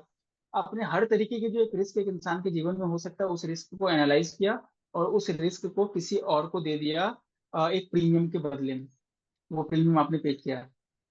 तो इंश्योरेंस का पर्पस ही है अपने रिस्क को किसी और को देना, मतलब इंश्योरेंस कंपनी को देना, और इंश्योरेंस कंपनी आपसे प्रीमियम चार्ज करती है। बट कभी भी इंश्योरेंस का पर्पस इन्वेस्टमेंट नहीं हो सकता है। तो कोई भी ऐसा इन्वेस्टमेंट प्रोडक्ट जिसमें इंश्योरेंस प्लस इन्वेस्टमेंट दोनों इन्वॉल्व हैं, वो एक इन्वेस्टर को अवॉइड करना चाहिए, क्योंकि उसकी कॉस्ट बहुत हाई होती है। आपको इन्वेस्टमेंट्स अपना अलग रखना चाहिए और इंश्योरेंस आपको अपना अलग रखना चाहिए, ताकि दोनों का काम, अपना पर्पस दोनों अलग तरीके से फुलफिल करें। तो थोड़ा सा इसमें बताएंगे कि टर्म इंश्योरेंस और लाइफ इंश्योरेंस में क्या डिफरेंस है?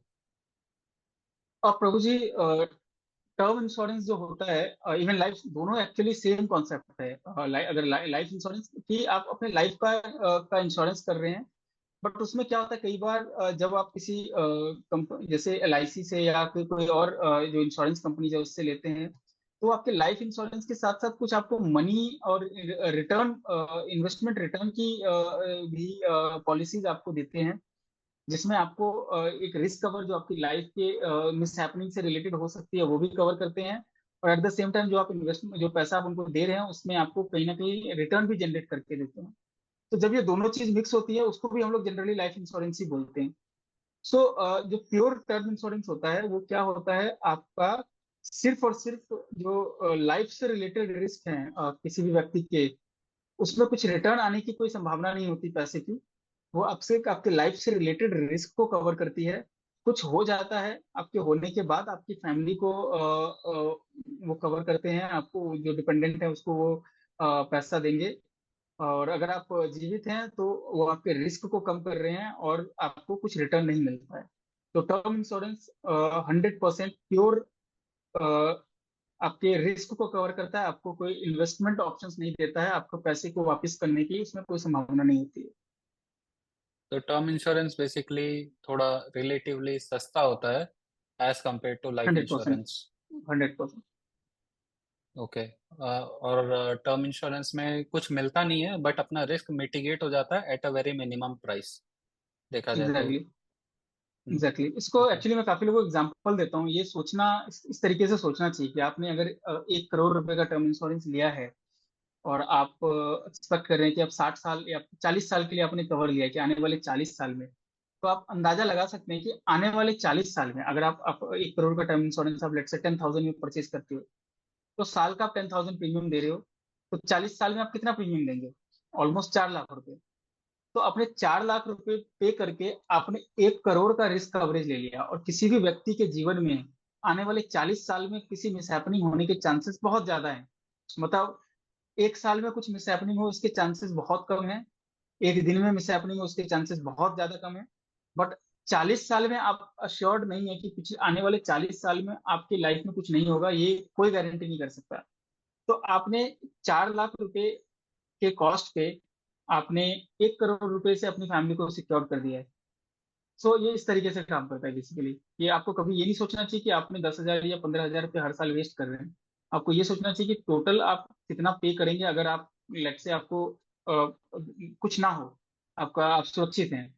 तो अगर सुरक्षित हैं तो आपने सिर्फ 4 लाख पे किया, बट अगर आपको कुछ होता है तो आपने 1 करोड़ का रिस्क अपने अपनी फैमिली को कवर करा दिया। तो ये सोचेंगे तो आपको आई थिंक काफी ज्यादा हेल्प होगी डिसीजन लेने में कि आपको टर्म इंश्योरेंस क्यों लेना चाहिए। तो कितना साल का लेना चाहिए टर्म इंश्योरेंस? क्योंकि मैं जहां तक देखता हूँ वो एक ईयर्स बोलते हैं कि आपको आने वाले 30 साल के लिए चाहिए, 40 साल के लिए चाहिए। तो कितना लेना चाहिए किसी को? क्या पूरा 100 ईयर्स का कवरेज लेना चाहिए क्या? नहीं प्रभु जी, आप जितना लंबा कवरेज लेते हैं आप उसकी एक कॉस्ट पे करते हैं। इस पे आपको बहुत प्रैक्टिकल होना चाहिए, प्रैक्टिकल इन टर्म्स ऑफ कि आपको ये सोचना चाहिए कि इंश्योरेंस एक प्रॉफिट मेकिंग टूल नहीं है। प्रॉफिट आप कमा रहे हैं इन्वेस्टमेंट करके, यहाँ पे आपको रिस्क को कवर करना है, और रिस्क उतना ही कवर करना है जितना रिस्क है। तो किसी व्यक्ति को टर्म इंश्योरेंस लेने की जरूरत क्यों है? क्योंकि उसके गैर मौजूदगी में उसकी फैमिली को फाइनेंशियली कुछ प्रॉब्लम ना हो। मतलब उनको ये दिक्कत ना हो कि उनके बच्चे कैसे पढ़ेंगे, या उनके चिल्ड्रंस की शादी कैसे होगी, या जो भी एक्सेट्रा कुछ भी हो सकता है। तो वो रिस्पॉन्सिबिलिटी आपको जब तक विजिबल है, अगर आप लेट से जीवित हैं, तो आपको लग रहा है कि अगर मैं 60 साल तक अर्न करूँ तो मैं इन सभी रिस्पॉन्सिबिलिटीज को फुलफिल कर सकता हूँ, तो आपको अपना जो इंश्योरेंस है वो 60 साल तक ही लेना चाहिए। या मे बी आप 4-5 साल, अगर आप अनसर्टेन है कि नहीं एग्जैक्टली 60 साल नहीं, 4-5 साल और लग सकता है, तो आपको जिस टाइम तक विजिबल है कि मेरा रिस्पॉन्सिबिलिटीज, मैं अपनी सारी रिस्पॉन्सिबिलिटीज इस टाइम तक फुलफिल कर लूंगा, उस टाइम तक का आपको टर्म इंश्योरेंस लेना चाहिए। उसमें आप थोड़ा सा कंजर्वेटिव अप्रोच यूज कर सकते हैं, 4-5 साल एक्स्ट्रा अपना ले सकते हैं, ताकि प्रिसाइज किसी को मालूम नहीं होता है, राइट। बट ऐसा नहीं होगा कि आप 100 ईयर्स का ले लीजिए कि इन एनी केस मेरे बच्चों को तो मिलना ही मिलना चाहिए, राइट। तो कहीं ना कहीं आपको ये सोचना है कि वो पैसा आपको इसलिए देना था बच्चों को क्योंकि आप नहीं अपनी रिस्पॉन्सिबिलिटीज को फुलफिल करने से पहले ही कुछ अगर आपको हो जाता है तो। बट अगर आपने रिस्पॉन्सिबिलिटीज फुलफिल कर ली है तो अब अननेसेसरी उसको 40 साल जो उसकी कॉस्ट पे कर रहे हैं वो आप बेकार में पे कर रहे हैं ना। सो इतना हाई कॉस्ट नहीं पे करने की जरूरत है, आपकी जिम्मेदारियां जब तक पूरी नहीं होती तब तक के लिए आपको ले लेनी चाहिए टर्म इंश्योरेंस। इसमें मैं और एक बात ये भी समझ रहा हूँ कि जब तक रेस्पॉन्सिबिलिटीज हैं मोटा मोटा उतना रखना तो चाहिए उस समय तक। और उसके बाद थोड़ा आपका चॉइस है कि आप 5 to 6 years आप रखना चाहते हो कि नहीं रखना चाहते। अगर रख रहे हो तो दैट इज वेल इनफ, क्योंकि अगर कोई आदमी आ रहा है when he is not married and he is planning to get married at the after 3 years, और उसके बच्चों को फुल बड़े होके शादी होने में, पूरा रेस्पॉन्सिबिलिटीज खत्म होने में, लेट्स से इट करेंटली आज के लोग 28 पे शादी करते हैं, तो 28 + 3 इट मेक्स 31। और अगर 4 to 5 years का हम ऊपर नीचे लेके चले कि बच्चे कब हो रहे हैं कब नहीं हो रहे हैं, 5 years का, तो it actually makes 35 to 36 years का एक मोटा मोटा, अगर हम एक ऐसा एवरेज देखा जाए तो ऐसा कोई आदमी हाँ, थर्टी ले फाइव फोर्टी सकता है। ईयर्स तक का आप ऑन एन हाँ। एवरेज टर्म अपना प्लान चूज कर सकते हैं। हाँ, और उस पे उसको करेंटली इन्वेस्ट, जब वो अ, अपने रिस्क को मिटिगेट कर लिया है तो उसको अपने इन्वेस्टमेंट्स को स्टॉप नहीं करने हैं। क्योंकि नहीं। आज के समय पे अगर वो 1 करोड़ का लेता है तो आफ्टर 40 years वो 1 करोड़ का बहुत ज्यादा वैल्यू नहीं बनता। अगर मान लो उसका 30th पे डेथ हो रहा है आफ्टर 30 years, जब से उसने पॉलिसी लिया है, और अगर उसने इन्वेस्टमेंट उस हिसाब से नहीं किया है कि वो, क्योंकि जब वो इन्वेस्टमेंट कर रहा है तो वहां से भी उसको डेफिनेटली कुछ ना कुछ पैसे आ रहे हैं। तो आफ्टर 30 years आज के जो 1 करोड़ की वैल्यू है उस समय उतना नहीं होगा, डेफिनेटली कुछ पैसा तो है, तो वो एक अच्छा चीज है। तो वो उसको भी थोड़ा ध्यान में रखना चाहिए आदमी को कि उस हिसाब से भी वो अपना प्लानिंग करे। डेफिनेटली। अब प्रभु जी, ये एक ऑल टुगेदर डिफरेंट कॉन्सेप्ट है कि आपको इंश्योरेंस कितने अमाउंट का लेना चाहिए। तो ये एक अपने आप में इसमें मैथमेटिक्स इन्वॉल्व है कि हमें कितने अमाउंट का इंश्योरेंस लेना चाहिए। एक अंडर इंश्योरेंस, ओवर इंश्योरेंस का भी कॉन्सेप्ट होता है। तो मुझे लगता है कि वो इस पर रिसर्च करने की जरूरत है, और किसी कहीं कभी भी इंश्योरेंस लेने से पहले थोड़ा सा किसी एक अच्छे इंश्योरेंस एडवाइजर से डेफिनेटली कंसल्ट करना चाहिए, और एक एग्जैक्ट अमाउंट पता करना चाहिए कि एग्जैक्टली उनको कितने अमाउंट के इंश्योरेंस की जरूरत है। हो सकता है कि मतलब उनको जरूर उनकी जो रिस्पॉन्सिबिलिटीज है वो आज के हिसाब से उसके लिए उनको सिर्फ 1 करोड़ की जरूरत है, और वो ओवर इंश्योरेंस कर लिया उन्होंने, और उन्होंने 5 करोड़ का इंश्योरेंस ले लिया, तो 5 करोड़ के इंश्योरेंस का फी पे कर रहे हैं जो कि काफी ज्यादा होगा। सो इसको एक एनालाइज करने के लिए एक मुझे लगता है कि एक रिसर्च की जरूरत है, और किसी एक अच्छे इंश्योरेंस एडवाइजर्स को कंसल्ट करने की भी जरूरत है कि एग्जैक्टली आपको कितने सम इंश्योर्ड की जरूरत होनी चाहिए। और कई बार होता है कि आपको आपकी रिक्वायरमेंट ज्यादा है बट आपने प्रीमियम कम देने के कारण, कम देने के चक्कर में आपने कम अमाउंट का इंश्योरेंस ले लिया। सो ये डेफिनेटली एक डिफरेंट कॉन्सेप्ट है, मुझे लगता है इस पे हम लोग एक सेपरेट डिस्कशन भी कर सकते हैं, या जो हमारे डिवोटीज हैं या वो हैं वो किसी अच्छे एक इंश्योरेंस एडवाइजर से भी कंसल्ट कर सकते हैं। ओके, ठीक है। तो इससे मोस्टली हमने अपने जो मेजर मेजर डाउट्स थे उसको हमने डेफिनेटली कवर कर लिया है, कंसिडरिंग इंश्योरेंस हो गया, और इन्वेस्टमेंट को देखा जाए तो mutual funds are one of the options जो हम कंसिडर कर सकते हैं। और कित कब करना है, कितने का करना है, उसके लिए एक हमें क्या है, एक हमें एडवाइजर से टाइम लेना जरूरी है। तो अगर जो डिवोटीज हैं, डिवोटीज को अगर नहीं समझ में आ रहा तो वो डेफिनेटली कौशलेंद्र प्रभु से कनेक्ट कर सकते हैं। तो ही is not charging anything for devotees, तो आप इनसे कनेक्ट कर सकते हैं बेसिकली। तो अभी इतना ही रखेंगे, और अगर किसी के कोई क्वेश्चंस है वो कमेंट्स में नीचे लिख सकते हैं और हम उसको कंसिडर करते हुए एक दूसरा वीडियो बना सकते हैं। बट क्योंकि ये थोड़ा लंबा हो जाएगा तो हम इसको पार्ट 1 पे रखना चाहेंगे। और कोई भी आपके एक्स्ट्रा डाउट्स हैं तो वो आप कमेंट्स में डाल सकते हैं, और डेफिनेटली शेयर कीजिएगा अपने फ्रेंड्स के साथ कि उनको भी ये हेल्प करे और उनके भी कुछ क्वेश्चंस होंगे। मार्केट में ऐसे बहुत सारे वीडियोस बने हैं, लेकिन क्रेडिबिलिटी की इशू रहती है कि किससे सुन रहे हैं, किससे, कौन क्या बता रहा है, किसी का कोई अपना मोटिव है क्या। तो वो हमें हटाना था, तो इसीलिए हमने ये वीडियो को डिवोटीज के पर्सपेक्टिव से बनाया है कि डिवोटीज जो है अपना अ, जो डिसीजंस है वो करेक्ट बना सके, और करेक्ट टाइमिंग को यूटिलाइज कर सके, लोगों के पास जाएं, दे डोंट गेट चीटेड। कोई बोल सकता है हमको ज्यादा पैसे बन जाएंगे, तो definitely consult before taking any step. तो हम यहीं स्टॉप जी, करेंगे, और कौशलेन प्रो अपना इतना वैल्यूएबल टाइम दिए उनके लिए, उसको उनको हम थैंक यू बोलेंगे। Thank you very much Prabhu for thank you giving the very much time. Prabhu ji for having me on your discussion. And मैं भी रिक्वेस्ट करना चाहूंगा किसी भी डिवोटीज को कभी भी कुछ ऐसा अगर लगे, डेफिनेटली आप कमेंट में मार्क करिए क्वेश्चंस को, और अमल गोविंद प्रो के थ्रू मैं आप लोगों को उसका वैलिड आंसर पहुंचाने का पूरा प्रयास करूंगा। और इन्फॉर्म्ड डिसीजन लीजिए, और समय रहते इन्वेस्टिंग को चूज कीजिए, इन्वेस्ट करना है। और बाकी भगवान आप सभी के साथ हैं। Thank you very much and Hare Krishna. Hare Krishna. Thank you very much Prabhu.